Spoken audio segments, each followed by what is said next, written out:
Hi, this is Ed LaFlamme, head harvester from the East Coast, and I'm here with... Judd Griggs from the great city of Atlanta. Yes, and you know, we're going to be talking about budgets.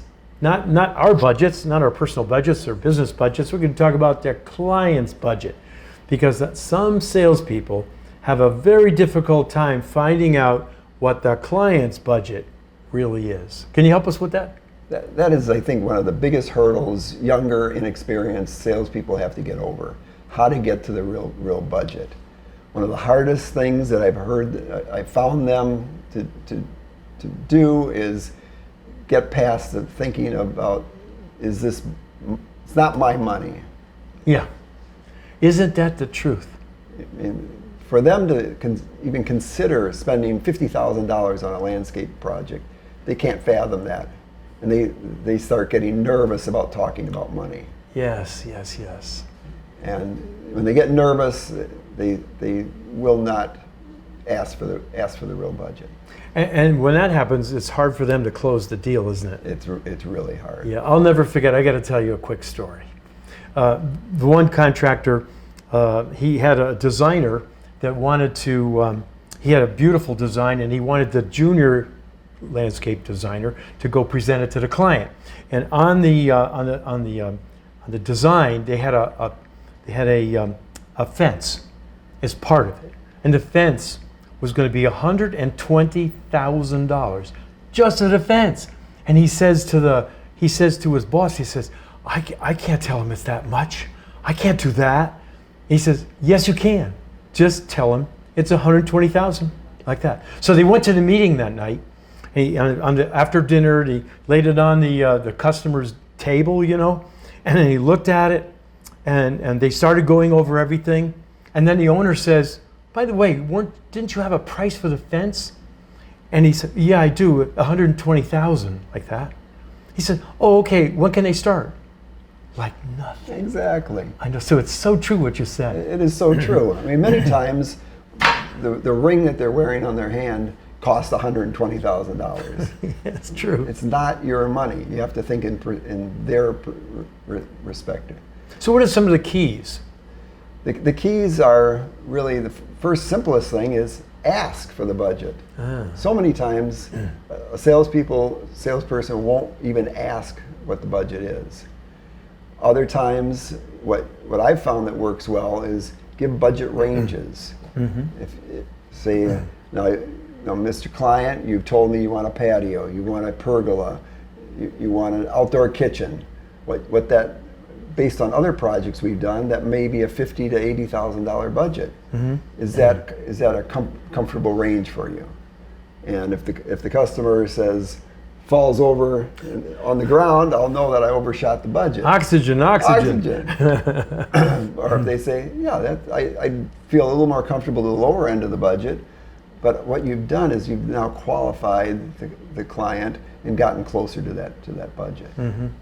So in just listening to what you're saying, you have to establish trust, though, with them, don't you?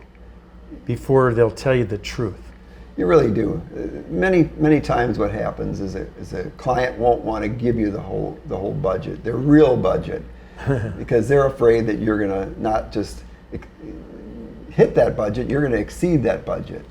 And so they're going to give you a lower budget than what they really want to spend. Yeah, I think they also feel that they're not going to get value. You're just going to inflate the price because now you know what the numbers are. That's right. Right? That's right. I think that's the real thing. Yeah. Matter of trust. Yeah. Another thing that's worked well for me is show photos of other projects that you've done and said, this is similar to the project that you're envisioning, and this project costs about $120,000. Is that a good, comfortable budget for you? And again, get their reaction, and they say, well, that's beautiful, but I would never want to spend that on my property. Right. Then you go, okay, what's more comfortable? What's a good budget that you'd like us to work towards?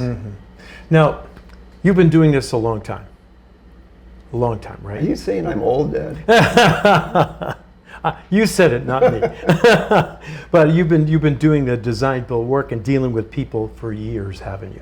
Yes. And you've managed millions of dollars worth of work. Matter of fact, you were the manager of a couple of companies doing how much? What the ranges? Anywhere from 12 to 17 million dollars of work. Okay. And were you the head of the sales department too? Correct. Yeah.